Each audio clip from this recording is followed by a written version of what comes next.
G'day guys, the September balanced data slate is now in our hands and there have been some sweeping changes to many factions within the game, and one of the biggest recipients for buffs and upgrades was the World Eaters. So today I want to talk to you about what some of the highlights are for me, some of the units that I think have received significant upgrades and some of the different things that you can do with the new World Eaters.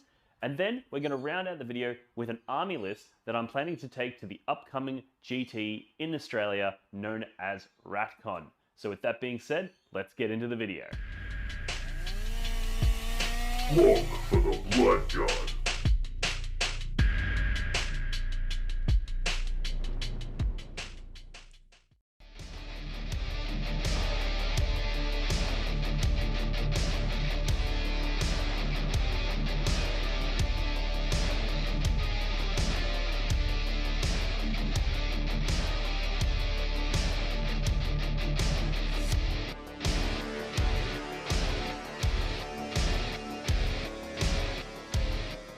Alrighty guys, so let's start off just by talking about the balanced data slate itself. I think there's so much ground to cover here, I'm going to have to break it up into multiple videos because there's a lot of nuance to the way this works, and understanding the way that the balanced data slate is going to change the meta itself is a huge topic that I could talk about for hours.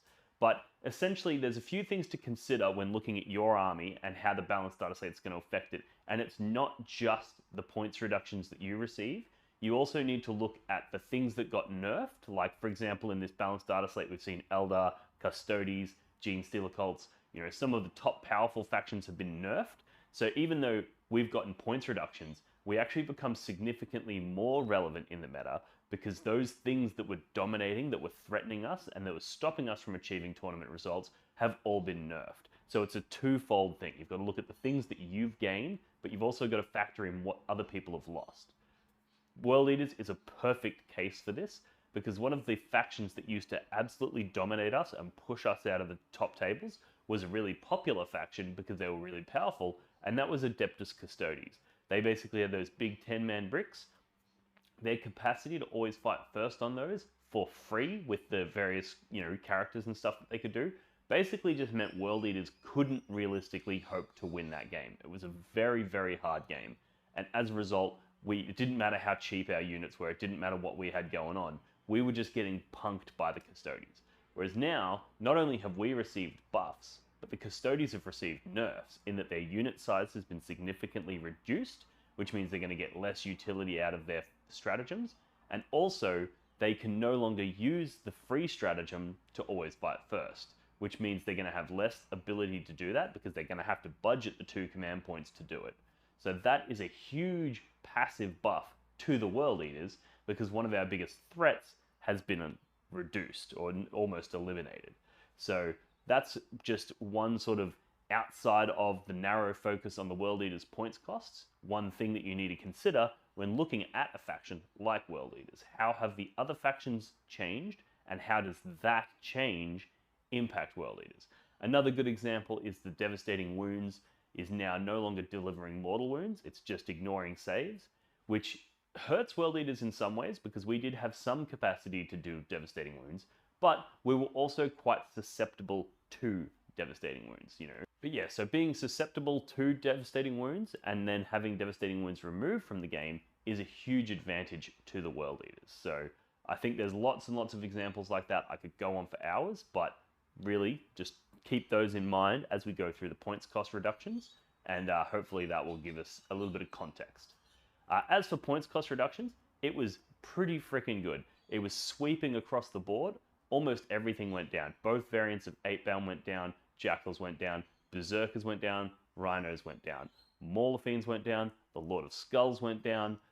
There's a whole ton of things that went down in points, and it's now at a point where I think the Codex has some really, really good internal balance.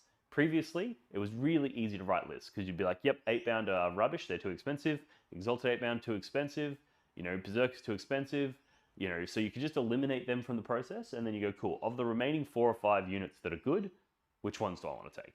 Whereas now the whole Codex has an argument to be in a list. And I've wrote several lists, one of them lots of 8-bound, going for those scout moves and first turn charges and rapid ingressing exalted 8-bound, a real 8-bound heavy list, and I'm like, I think this could potentially win a GT. But then I've gone in another route, and I've gone MSU Berserkers. I'm like, I want 3 or 4 Rhinos, I want units of 5 in each, and then I want Jackals, and then I want a couple of units of 3 8-bound, and I just want to go MSU and flood the board, and focus on secondaries, focus on trading with your opponent, those sorts of things. And I reckon that list has the capacity to win a GT. However, for RatCon, the list I've decided to bring is the one in front of me right now, and that is a double Lord of Skulls, double Mauler Fiend, Angron, Jackals, Exalted 8-bound list.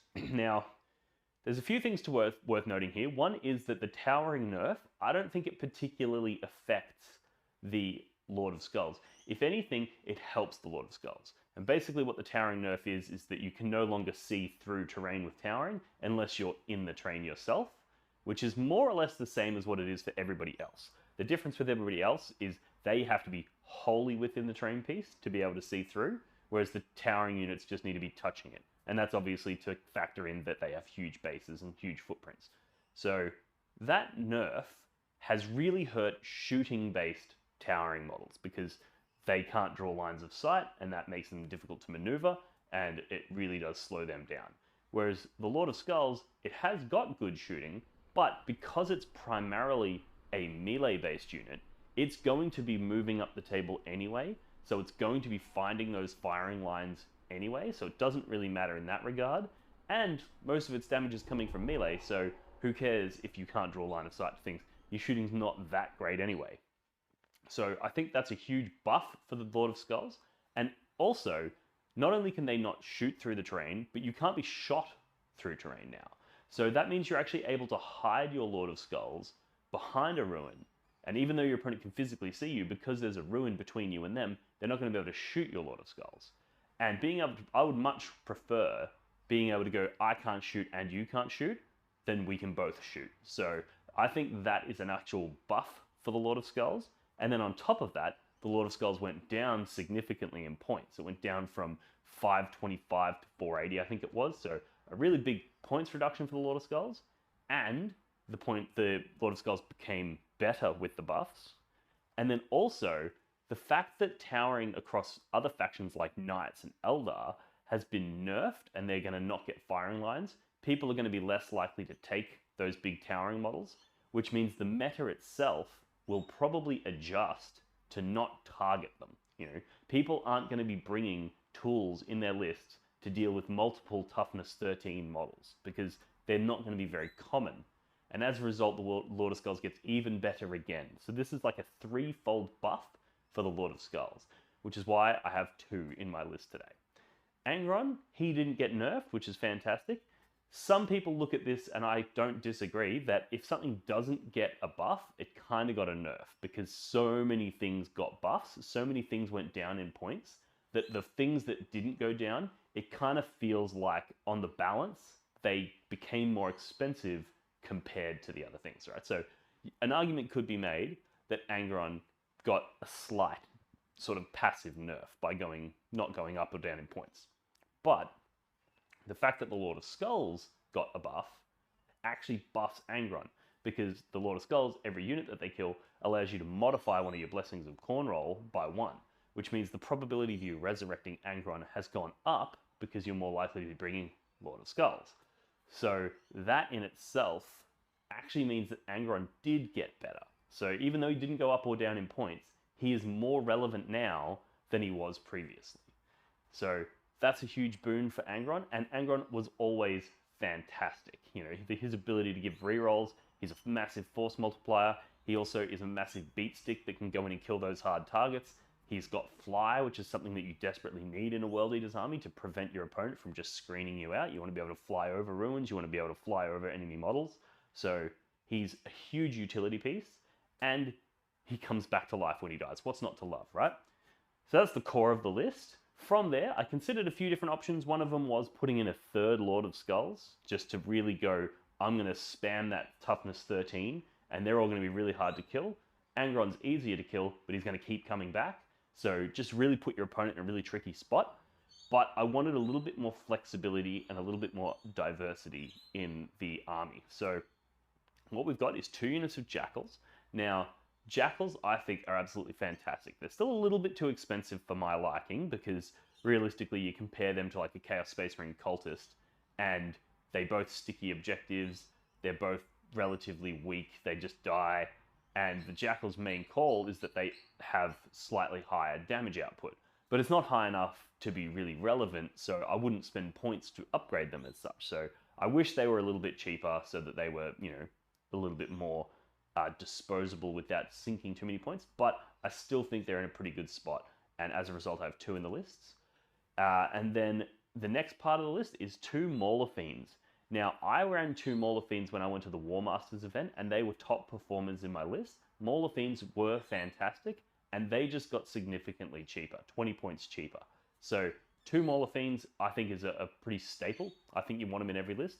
They're fantastic, they're fast, they hit hard, they can get +2 to their charges if the target has been taken any damage, and they can then go in and get hitting on 2 pluses as well because the enemy's taken damage. So they're really effective, they're really fast, they're relatively hard to kill, and if they die on an objective marker, for 1 CP you can sticky that objective marker and still control it. So having multiple units be able to run around and sticky those objectives, threaten charges, and punch on with things, it's just really effective. Whereas if that was 1 more Lord of Skulls, you'd have a lot less ability to engage across the board. So they're really, really good. And then I rounded out with a unit of 3 Exalted 8-bound. Now they're in the list for a number of reasons. One, they're a fantastic target for rapid ingress. So I can have them in Deep Strike, and they can rapid ingress anywhere on the table, so they can very likely to be able to do that out of line of sight.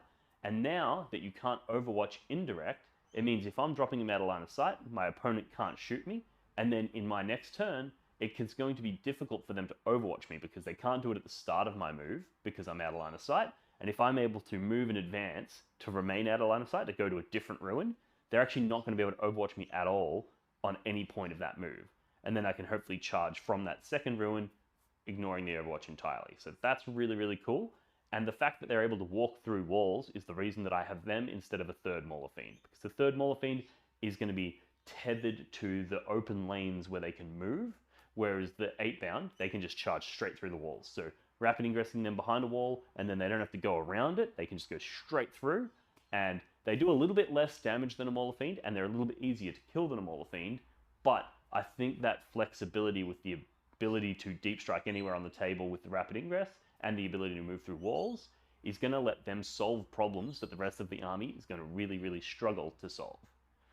So yeah, that more or less wraps up what the list is. It's really simple. It's only, 6 or 7 units, but it's going to do really heavy damage. The Lord of Skulls do fantastic damage, both in shooting and melee, and they're also great in the way that they can shoot something, soften it up, which is going to give the Mauler Fiends the ability to get +2 to their charge and +1 to hit, essentially, in melee. And so they really activate the Mauler Fiends. They also activate Angron, and then the 8-bound, they're going to be problem solving and dealing with that sort of stuff, and then the Jackals on my backfield, pushing up into the center once they've sticky those objectives, and then being a versatile unit that's going to either screen out my backfield if my opponent has things that can deep strike, or they're going to be moving in to try to, tie things up, sticky the middle field objectives. They're also really good in the way that you can charge them into a unit that has, say there's a unit that has fight first, like a Custodes brick. You can charge them in, base contact every one of the Custodes, and then charge Angron into just one of the Custodes, and then when they go to fight first, only the one that's in base contact with Angron can fight him. The rest of them will have to fight Jackals. So you can use them in certain ways to really up the capacity of the other things in the army. So I think Jackals are fantastic, and yeah, that rounds out the list. So we're going to Ratcon. It's a GT, it's 5 rounds. They've done some custom missions that are a little bit silly, but not too big of a departure from your regular 40k. So I think it's going to be a really interesting event. And yeah, I think I'm going to do quite well. I'm pretty happy with the list, but it'll be interesting to see how the meta has shifted. Like, if I could have taken this list to the War Masters singles event, I think I would have done quite well. However, everything's gotten better. Grey Knights have gotten better, Tau have gotten considerably better. There's a lot of different really powerful lists out there that who knows what's out there. There could be a really cool orc list that the internet doesn't know about yet. So It's going to be a really interesting event. I look forward to jumping in there and just playing around with it.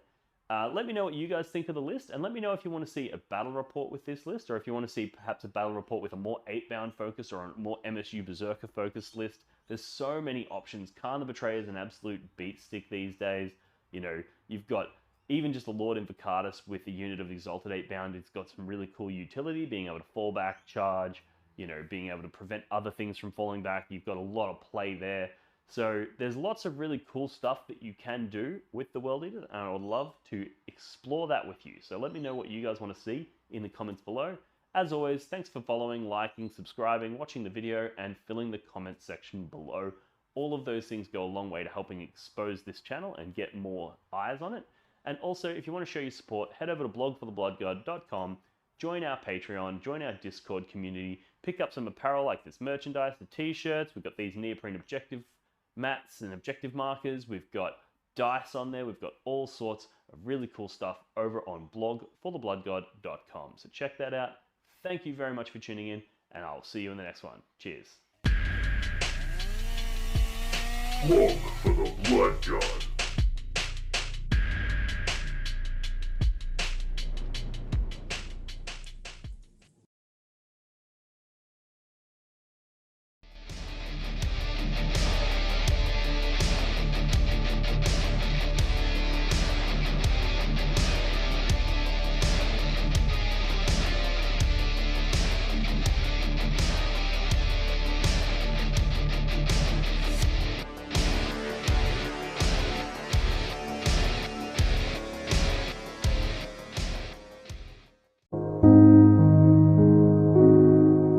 The Warhammer community suffers from some of the most prohibitively expensive essentials in the world, especially Australian content creators. Every single day, Dean wants to create content, but he can't. Suffering from old, worn-out brushes, expensive model kits, and costly software and equipment he can't endure much longer. Just look at this dirty paint water. Would you drink this? Would you let your child? Even a small monthly donation can help provide Dean with clean paint water, basic tools for survival, and access to life-saving information and education. So please, follow the links in the description below and find out how you can sponsor a mad cunt like Dean today and end the suffering. Suffering that is cruel, unsustainable, and your fault.